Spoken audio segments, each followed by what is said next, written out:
I was so excited to do a video this morning that I kind of got annoyed at myself because I turned on the coffee pot because it's one of the first things that I do.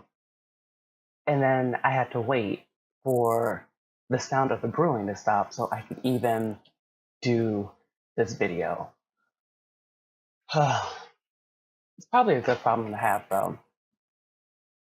So, man, yesterday was a crazy day, or at least for yeah, it was kind of a crazy day looking at the whole Captain Cummings and B. Clay Moore thing.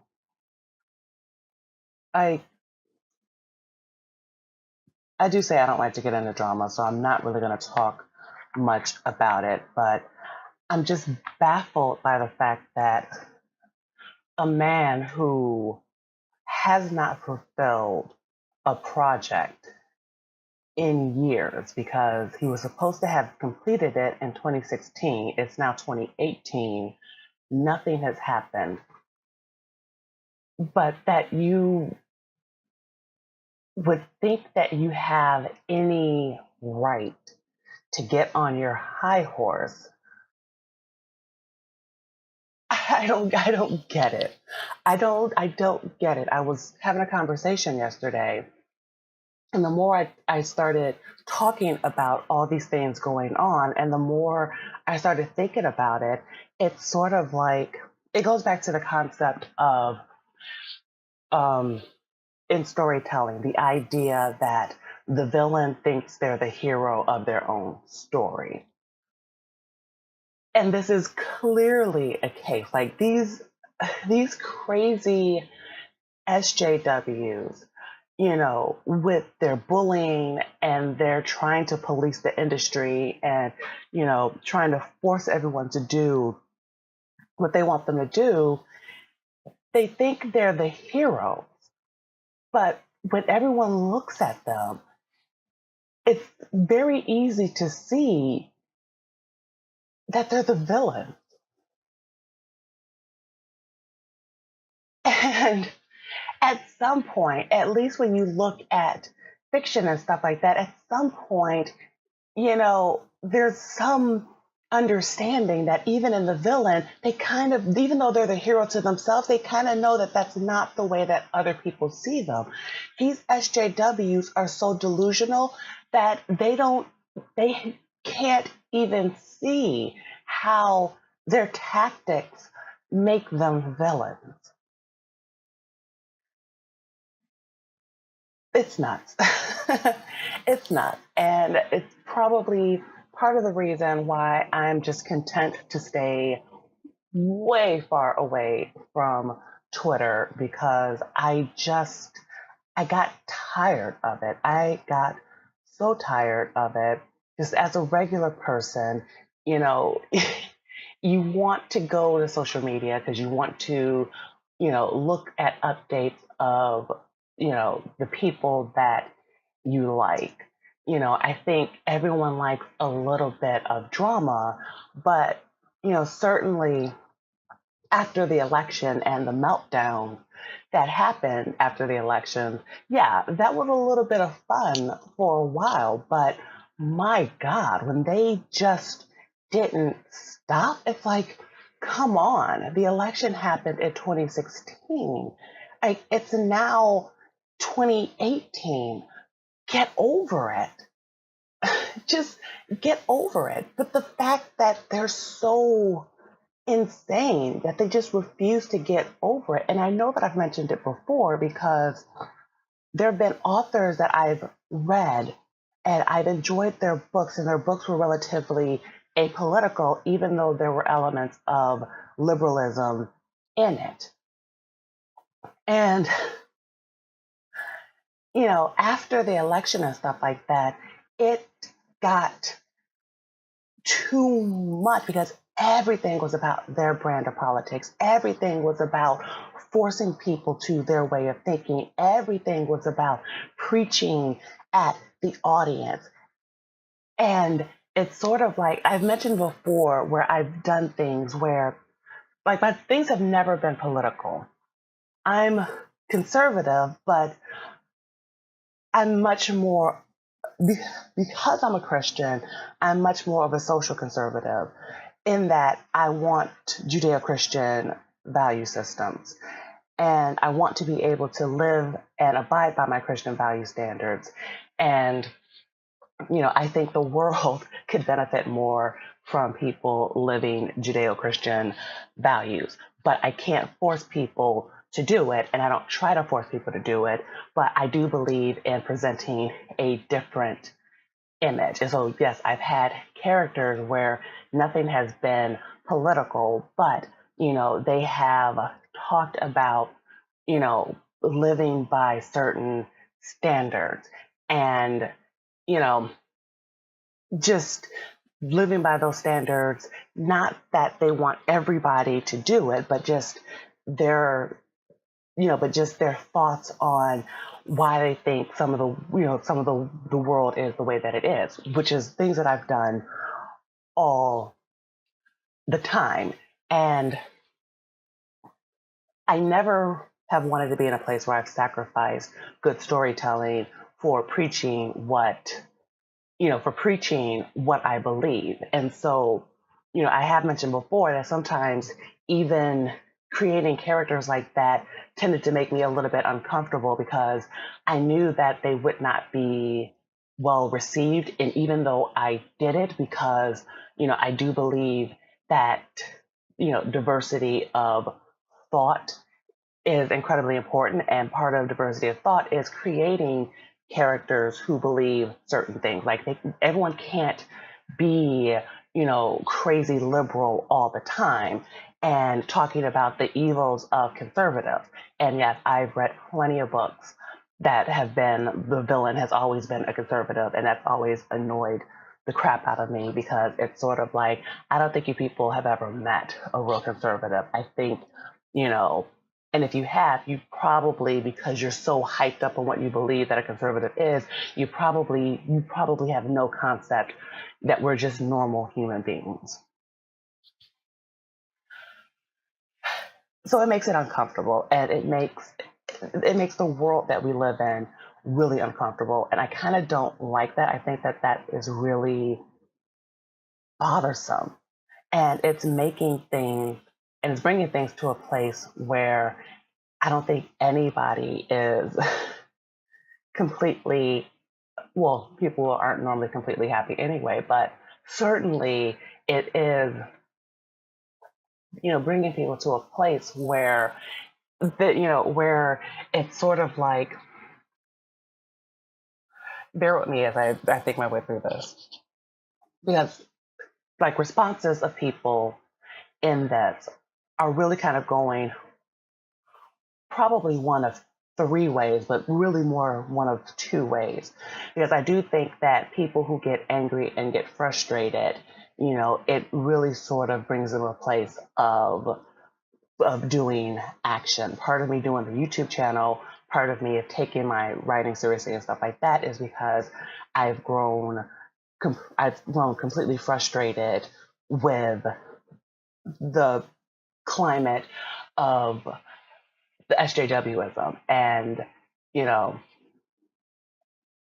and I'm more encouraged by looking at the people who are like, you know what, I'm going to concentrate on building my own thing. I look at the comic skate community, and I look at how much talent is in there, and I really am encouraged and thrilled by the fact that I think more people are getting it. I probably said this before, but certainly one of the true reasons that I love, that self-publishing became a thing is because through self-publishing, I no longer needed to be held hostage by a mainstream publishing company.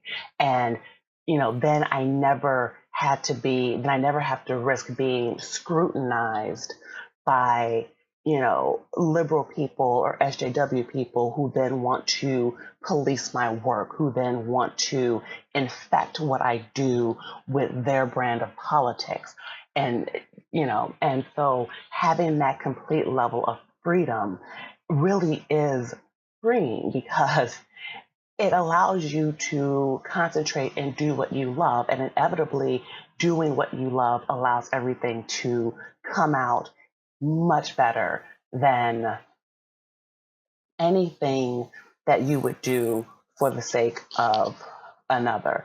I've heard EVS talk about it. I've heard Mitch Brettweiser and Mike Miller, where you look at their work, or even like I've seen some of the Jim Lee art and stuff like that when he's doing it not for the sake of DC, but he's doing it, because he's doing a live stream and he's showing people.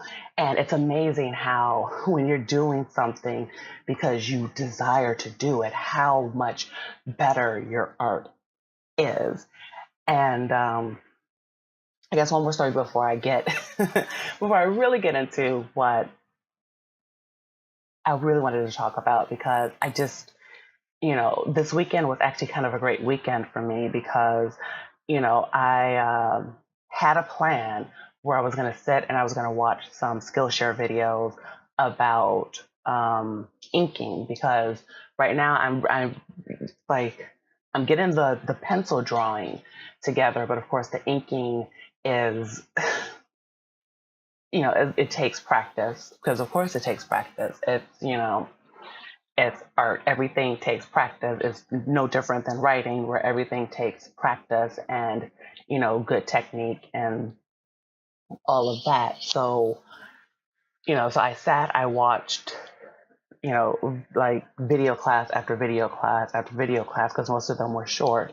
I have a ton of sketchbooks, but I have specific ones for specific things. I have a really tiny one that I'm using now to work on sort of like making straight lines and stuff for either warm up or for like inking techniques, just so that when I start, so that I can improve those skills as I work in my sketchbooks on improving my drawing techniques and things like that. And then, as that happened, I was able to really get some writing done as well. And I talked on the last video about, knowing that I would have to pare down and really kind of get myself together when it comes to my writing, because I can't really spread myself too thin, because I'll never, I don't think that my work would present itself very well if I'm trying to write 1,000 stories at one time, because I listened to Saladin Ahmed, who was talking about how he likes to write 4 stories at the same time, and it's because he uses archetypes. And I hate that. I hate that kind of thing, because it's so generic and it makes really kind of generic story. It makes generic storytelling, because everything is based on archetype, and then it kind of becomes a sort of like a one size fits all kind of thing, where it's sort of like, well, if you plug X kind of character in and X kind of character in and Y kind of character in, into story plot B, then that will write a story. And then if you do archetype character C and, archetype character D, and I never want to get to a place where, and this is me personally, because, other than a few issues of Black Bolt, I'm completely not interested in Saladin's work, certainly not his novel work. But for me personally, I never want to get to a place where my books feel like paint by numbers. And that's sort of why it's sort of why I have a problem with writing all these stories at once, because I'm not a paint by numbers. There might be some kind of similarities between some characters, but, I think that's really sort of just life. where you're going to have people who are like similar to other people, but they're not because they're completely their own person. And I like writing like that. I like storylines like that where you never know where the storyline is going to go. And so I don't want to get to the point where, everything is paint by numbers in my writing work. So it's probably best that I take this time now while I have a ton of work in different places and just say, you know what, I'm just going to concentrate on one thing at a time. And right now I've decided to work on the trilogy because that really has been the longest property that I've dealt with. This has been something for decades that I have been dealing with. And these have been characters that I've been imagining since a child. And so, as the story has completely changed now, you know, it's good to, to kind of get to know the characters once again. And so, I'm kind of putting everything else aside to concentrate on them and get to know them and get to know this new growing storyline that's happening. And, while I do that, it's not like I don't get a chance to sort of like flesh out to a bit um, the other work because, it's not like everything was fully fleshed out before, which is, I have done a video about that, about how sometimes you need to do like the extensive outlining and stuff like that and extensive world building, especially if are doing truly creative work. And that kind of gets me to the real topic. So I purchased some time ago the DC Comics Guide to Creating Comics Inside the Art of Visual Storytelling. And I bought it because I knew that everyone was talking about making comics the Marvel way. And I didn't really want to do that, but I had stumbled across, some of the DC lineup books. And I was like, oh, well, you know what, of making comics, I can do that one. And writing, I could do that one, see what's in there. Because I don't like to read everything just, straight through. I'm kind of like a flipper through of nonfiction work. And funny story in that as well. I had they're called not page markers, but they are like little magnets that help you keep your page.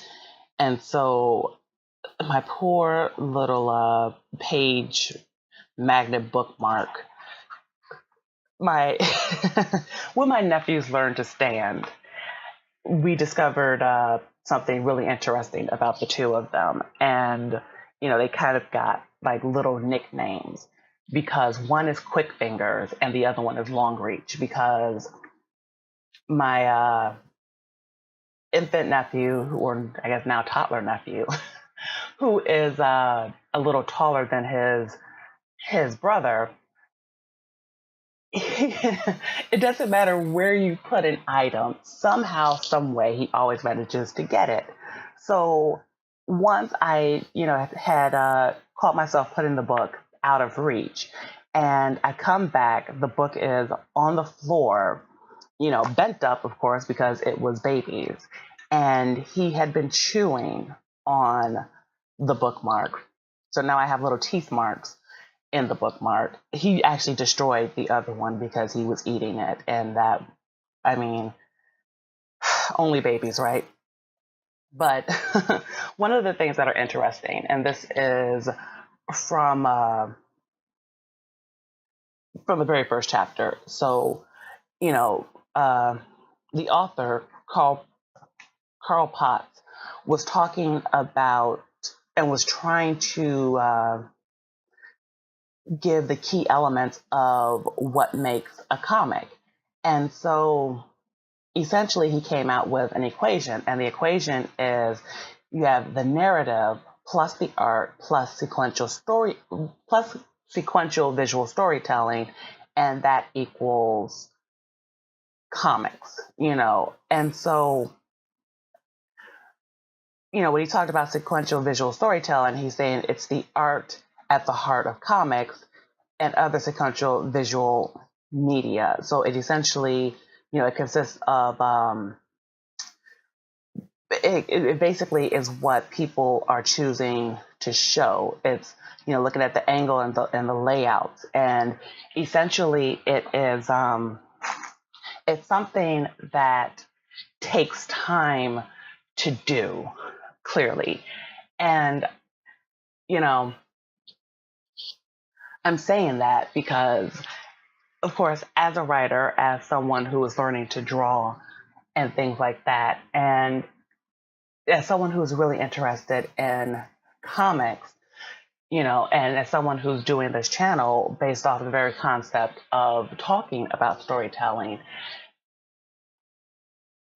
I can't, it's like I keep iterating how important storytelling is, but it really clearly is, because it's something that it's sort of like going that extra mile, and in comics it's incredibly important because it's like with Black Hobbs, it's a rabbit, so it's not like there's much dialogue that the rabbit is doing, and the rabbit is talking in images.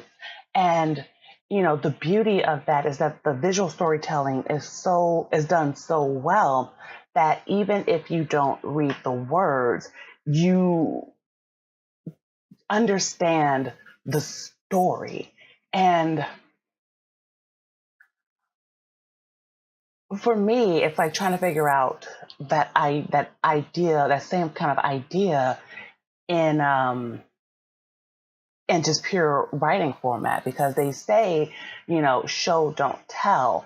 But it's sort of like, how do you, build that imaging for people so that they're able to, so that their mind is able to make those connections of the things that you haven't quite shown. One of the examples that they were talking about is the idea of a character punching,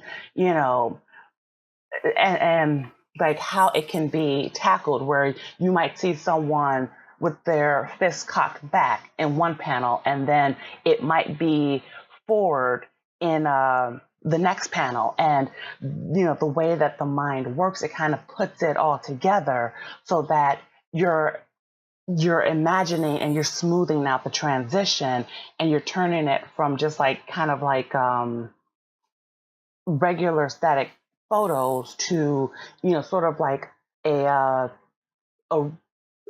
film reel in your mind, so to speak. And I really kind of wanted to talk about that art of visual storytelling because I really, because I think that it's something that should just be thought about, period.